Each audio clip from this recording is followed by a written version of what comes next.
How's everybody doing today?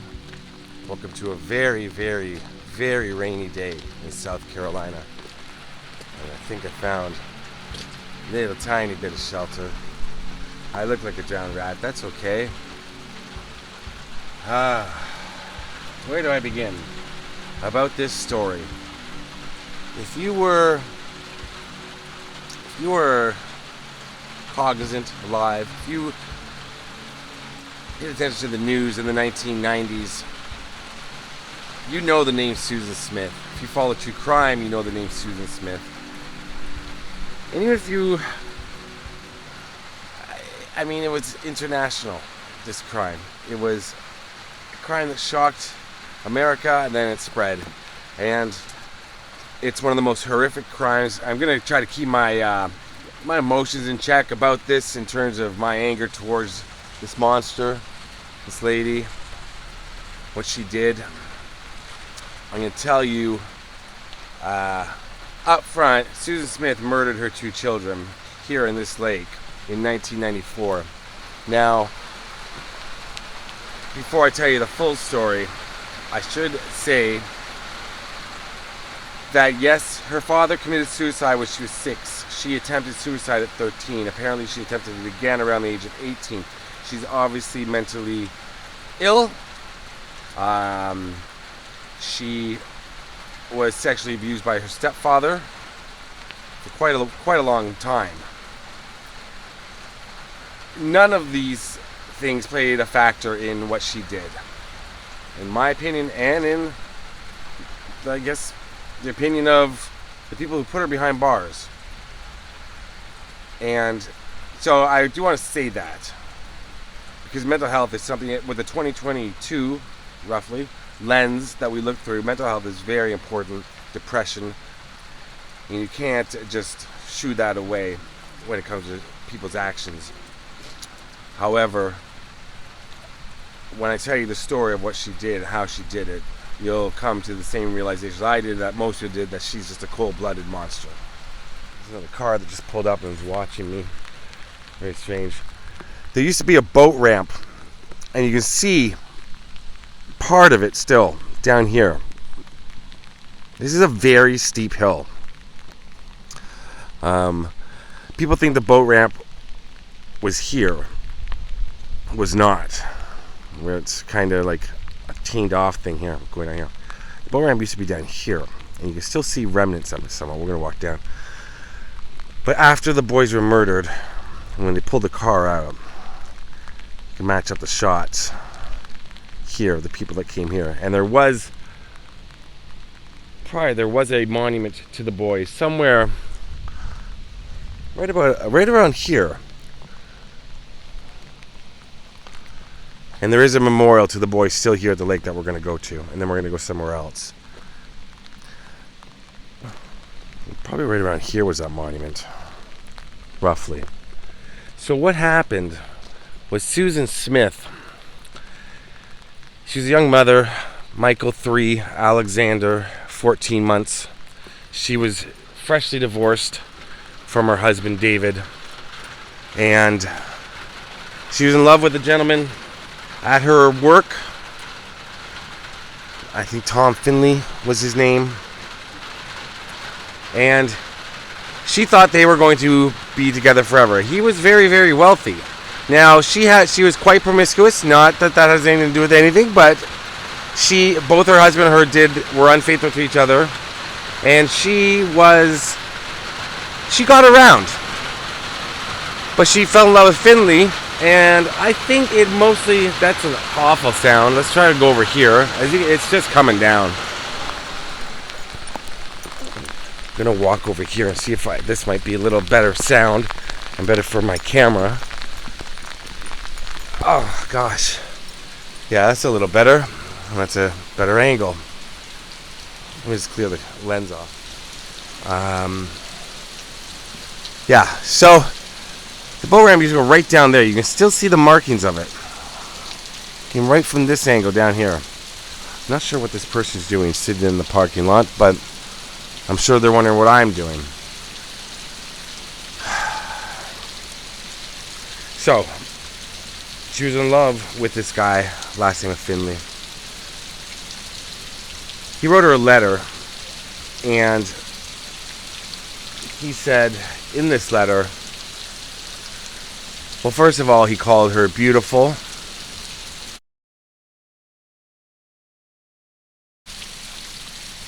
sensitive, and intelligent.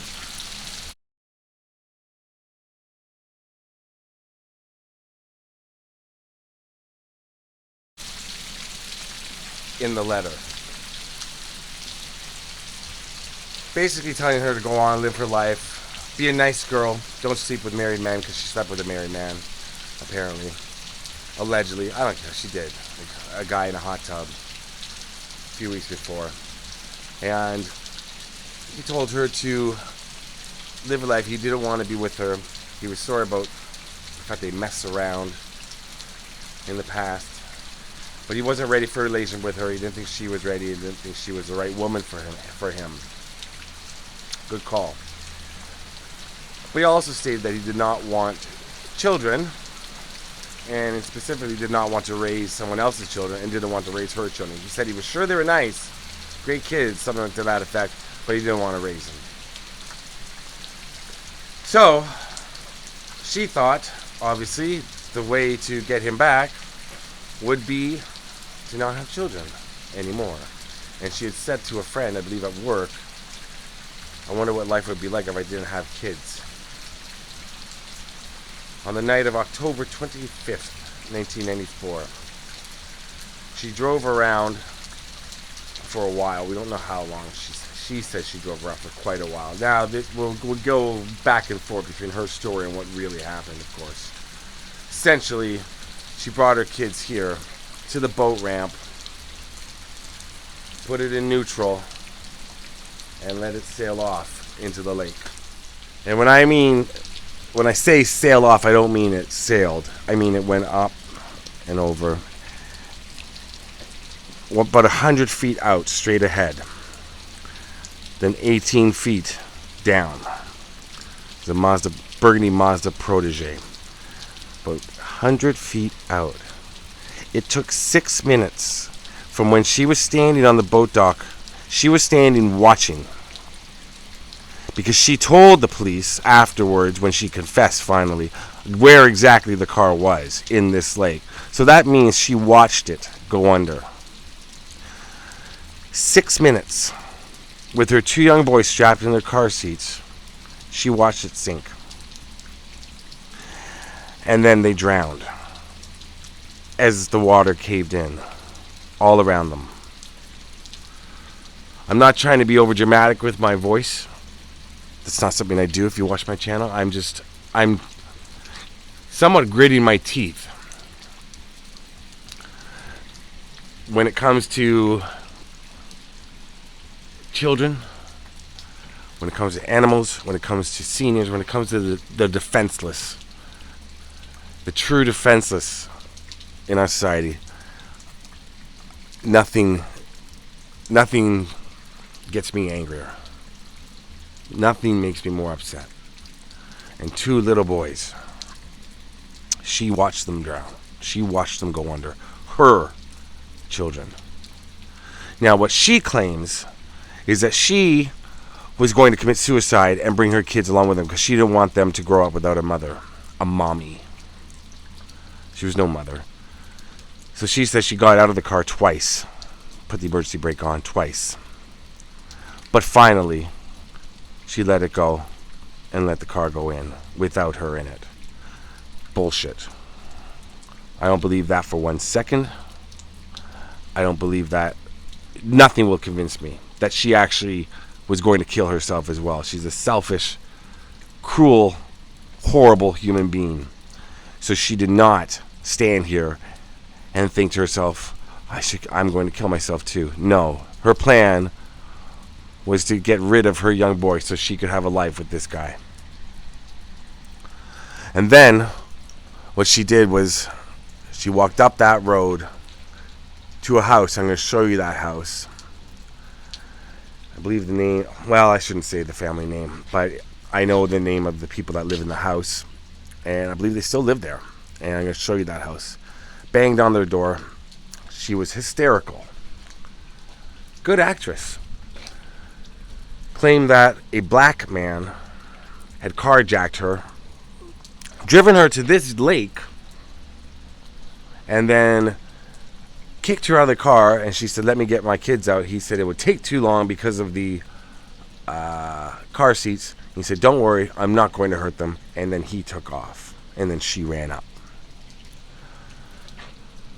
So the police immediately responded, family, friends, everyone, to that house, up just past that forest. 9 days went by. The police found so many inconsistencies in her story. One of the main one was the intersection where she said that she was carjacked at. She said there were no other cars around and she was stopped at a red light. That's impossible because that intersection would always be green. For cross traffic, it is only triggered a red light if a car approaches. So she said there's no cars around. Right? Doesn't make much sense. They were beginning to catch her in various lies, and she would put a lie on top of a lie. And she said that she was going to see a friend's boyfriend, I believe, that night. And he said he had no plans to meet her. He had no idea what they were talking about. Another inconsistency. She was, well, for lack of a better term, full of shit. And she was keeping that lie going. And I'm getting ahead of myself, but still to this day, she's keeping the lie going in prison, of which she is eligible for parole in 2025. That's very soon. So the police began to suspect Susan Smith. And there was press conferences. She was acting for the cameras. Her poor husband, who had no clue, he was begging for the return of his kids.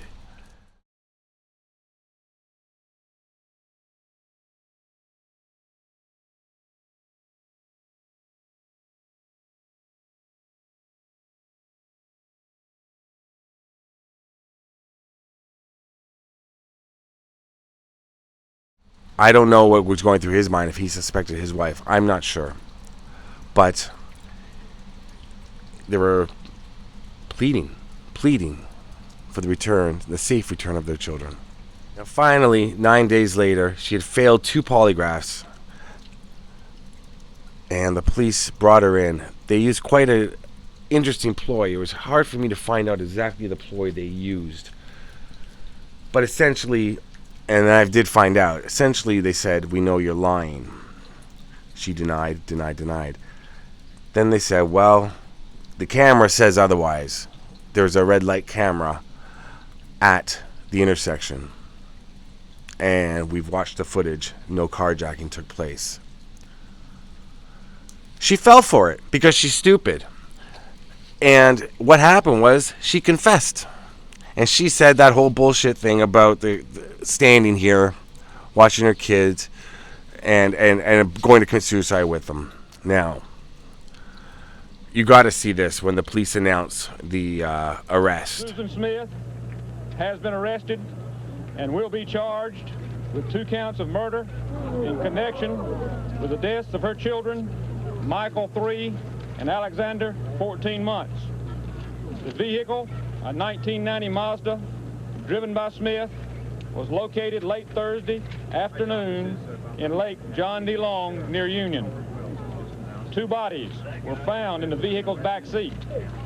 Identities are pending an autopsy. The reaction of the crowd. This whole town, Union and the surrounding towns, it's beautiful. The people are lovely that I've met in town. And they all came out for 9 days searching for these kids. And they had already searched the lake, but they didn't search far enough. They did not search as far. 100 feet out is pretty far out. So that car went into the water, and I guess, I'm not sure how deep it is, how steep right away, but it must have sailed a little bit on top of the water, floated, and then went under. Because I don't think it would have jumped. I haven't been able to kind of clarify how It went 100 feet out. But Susan Smith was convicted.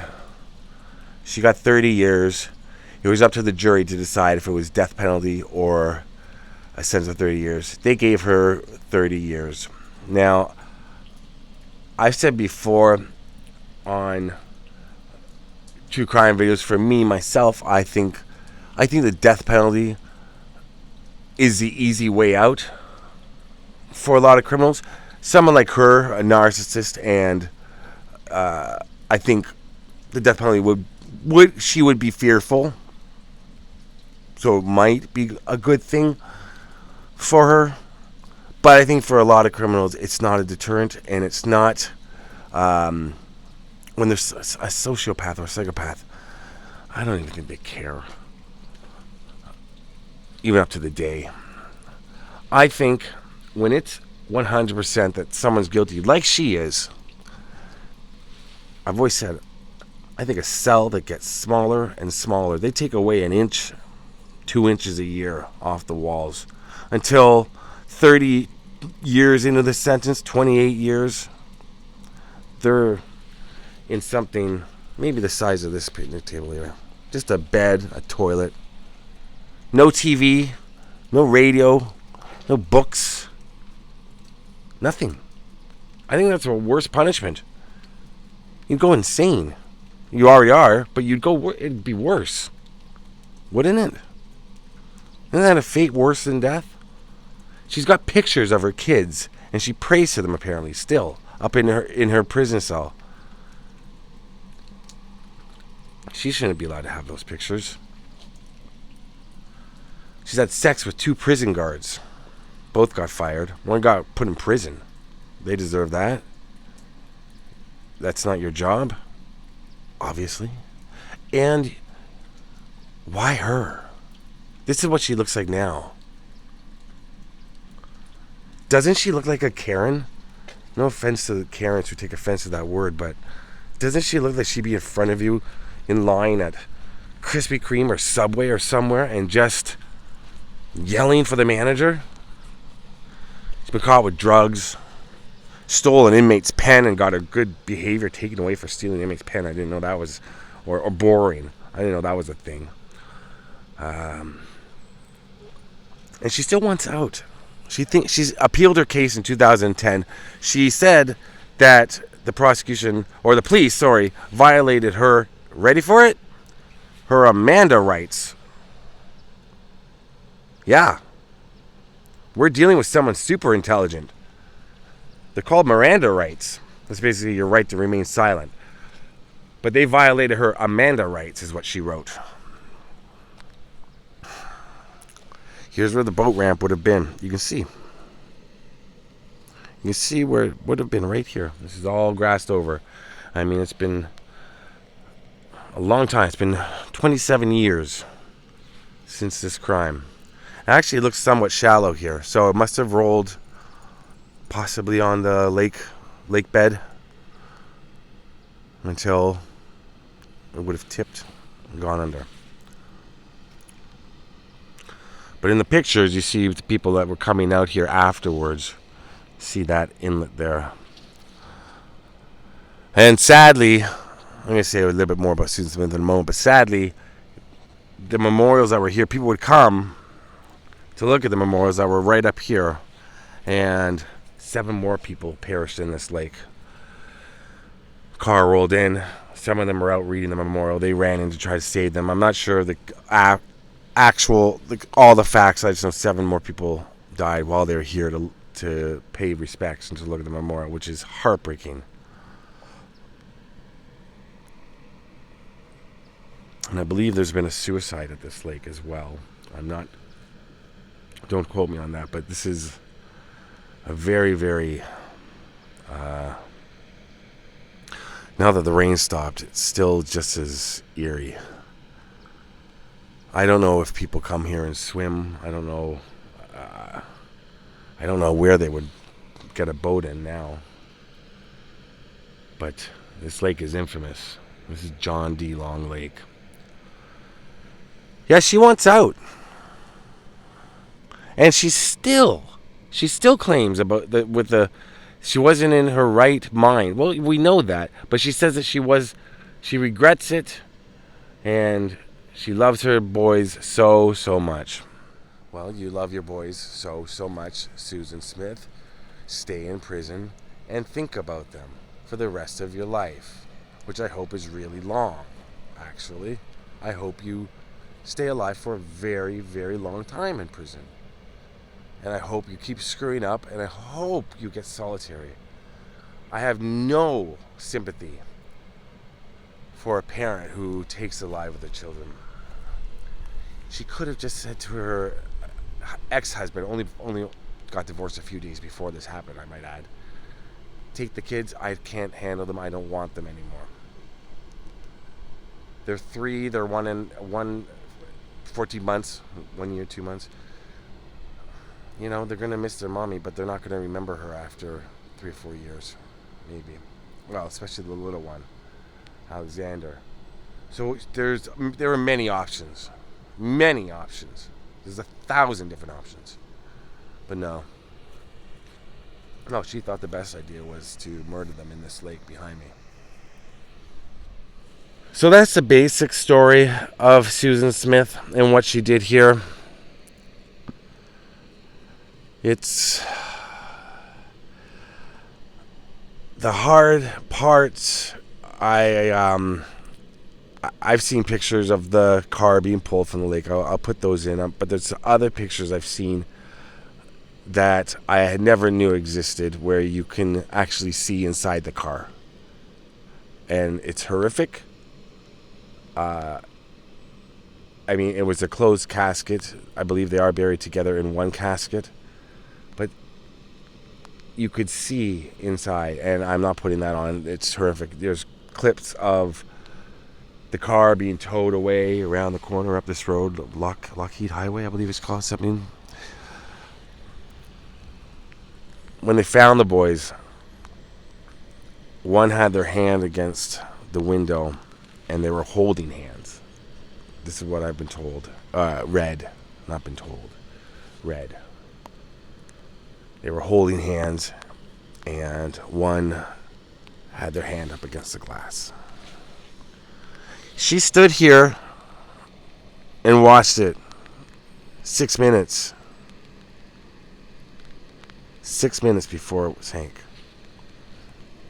It's October in South Carolina in 1994. But October, South Carolina, that water is going to be fine to jump in. If she had any remorse, if she had any regrets about what she had just done, she could have swam out. She could have easily saved them. Bang the glass, or I don't know. Maybe, I mean, fuck. Who knows what's here? Like, what could have been here? What she could have found to bash the glass? She did it. It's all me just thinking, what she could have done. But she watched them, and she deserves no sympathy. No sympathy for any of her history, suicidal thoughts in the past. She's obviously mentally ill, but I think there has to be a point where that, for a crime like this, sorry. And you were doing it, you know what? No, not sorry, because she was doing it for the sole purpose of trying to do the man who was rich. His father was quite wealthy, and he lived in a big house, this guy Finley that she liked. So she thought she was going to be, his next, or his wife. I don't think he was married before, no. She thought, yeah, she had it made. There's a memorial to the boys that, like I said, was right around here somewhere. Not quite sure exactly where it was. I showed you the angle. But they've now moved it up the road, and we're going to go there. Then I'm going to show you the house where she ran to. And if I forgot any details, I might fill them in. But that's the basic story. And there's the lake right behind me. It's starting to rain again. That's fine. I'm going to navigate through here. Let's go take a look at the memorial. It's just up the road that they moved because of the danger of having it close. People coming, sliding their car into the water. So right around that bend, to the right is where the house is. That's and where the sign I showed you at the beginning of John D. Lake. And then right down there, just around the corner, you can kind of see the car I was talking about that's parked right there. That's where I just was, parked right at the end there. So halfway between is this. There's a lot here. In loving memory of Michael Daniel Alexander Tyler. Their birthdays, October 10th, 1991. August 5th, 1993. Heavenly birth, October 25th, 1994. Now, this is put here, I guess, by Berkeley County Sheriff's Office. Here they are here. Beautiful etching that looks so much like the famous photograph a lot of us are familiar with. Dedicated to the loving memory of Michael and Alex Smith, whose precious lives touched the hearts of all. I've still got the way I'm speaking. I'm used to speaking. Still so angry about it. It just boils my blood. I listened to a lot and watched a lot of the old news footage, and it's just. I'm sure you feel the same as I do. Suffer little children to come unto me, Luke 18:16. Some building blocks, a truck, a teddy bear, and little things people have come out here. Flour, coins, a rock, looks like it's been placed, some sort of stick. And then here, in memory of Michael and Alex Smith from RTS. I'm not sure what this says here. I can't read that. That might be for the other family. Let me see. Oh, it says something else here. I can't read that. That rock, I'm not sure what that says. I'm sorry, I wish I could. Two little angels with beautiful smiles grace this earth for a little while. They touch the hearts of all around. More precious children could not be found. Given to us by our Father above. Two little boys for all to love. Such beautiful children, each a special little boy. The apple of Deity's eye, his pride and his joy. These two little angels have now gone home. Never more this earth to roam. Soar God's little angels all over the sky. Spread your little wings and fly so high. Laughing and soaring away from harm. Now safe and secure in Jesus' arms. Michael and Alex will continue to live forever in all our hearts. Now where I'm going now is I'm going to try to show you the house. It's set back a little bit, but I think I can show it to you. There's absolutely nowhere to park around there, so I'm going to have to park at the entrance to the lake, but I'll figure it out. And then we're going to go visit the final resting place. This is not their graves. This is just a memorial to them by the lake. Their graves are about 30 minutes away, and we're going to go there next. So again, here we are at the entranceway to the lake. You can see right there. Now, I can tell you that, that was a state trooper. Cars whip along this highway pretty fast. So, the house, one second, the house is right there on your right. That's a driveway to a different house. That is not the house that she went to. She ran to that house. And they made the 911 call from there. That's where the 911 call was made from. Hysterical she ran up to that house. God, she deserves an Oscar.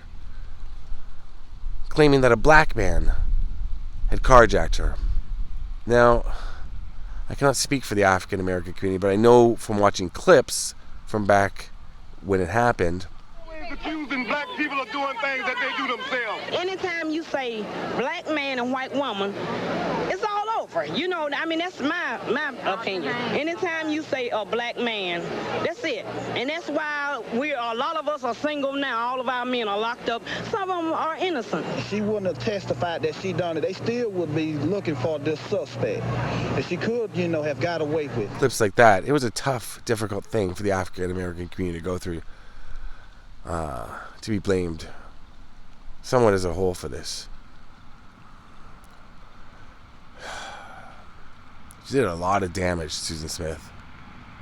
She did a lot of damage to a lot of people.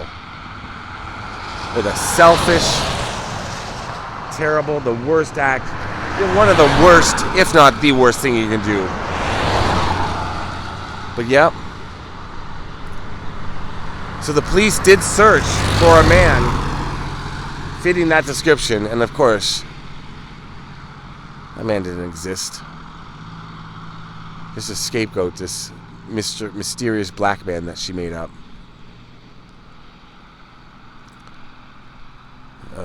She's cold-blooded murder. She's a fucking racist too. I'm assuming she is.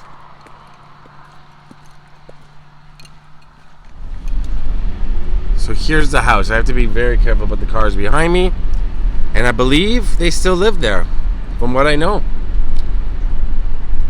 But this is the house. And you can easily find the information online, and it's pretty distinguishable from what I know about the people who live there. There's the house.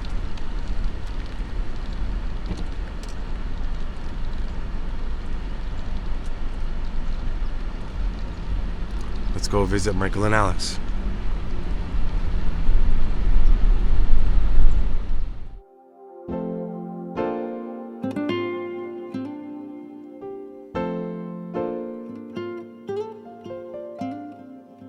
I used to ride the ponies.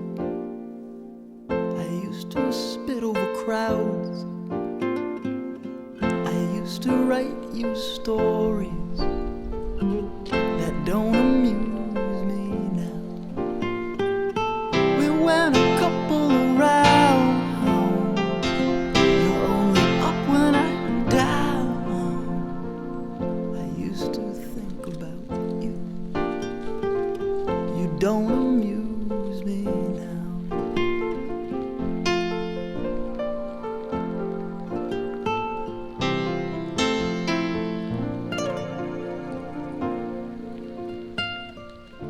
So here we are. We made it to Bougainville United Methodist Cemetery, right outside of Union, South Carolina here. And you see a lot of people bring a lot of things out here for the boys. And I'm going to read you what it says on the headstone right here. So we got Smith, the last name, of course. He's my brother, and I love him. We'll always be together.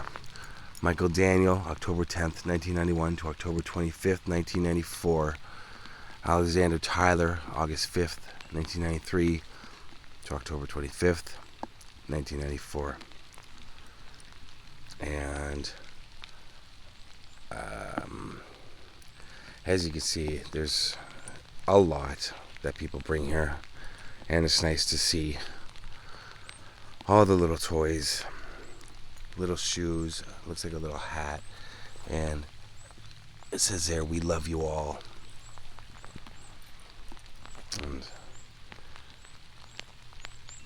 I'm assuming family comes out here still. It's got some night lights. And as tradition, I usually bring a rock to leave, or two, depending on how many people I'm visiting. When it's a child, 2 children. And there's the baseball hat and the little bears. M and A for Michael and Alexander. But something more appropriate, and I think a lot of people have the same idea I do. When I was a little boy, I loved toy cars. Loved. I think a lot of people know that that is the case. Some dirt bikes.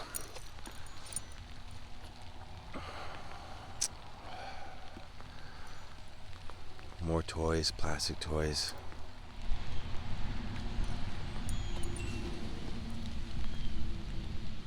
And on the opposite side here, there's a, in remembrance of Michael and Alex Smith, God loves you, so do we. And a little planter. Empty right now, but I'm sure it's filled. From what I understand, they are buried together in one casket. which is heartbreaking and sweet at the same time. So that's the story of Susan Smith, but ultimately it's the story of Michael and Alexander. 3 years old, 14 months. Hope they're resting peacefully. And Susan Smith, I know you're eligible for parole soon. You're not going to get out. I hope you don't get out. And you have too much freedom in prison. I wish you a tiny, tiny cell. You're 49 years old. You got another 40 years probably in you. And I hope I just screw up again in prison. Screw up a couple of times so they put you in solitary for a long, long time. Get that cell smaller and smaller. Take away all their privileges forever.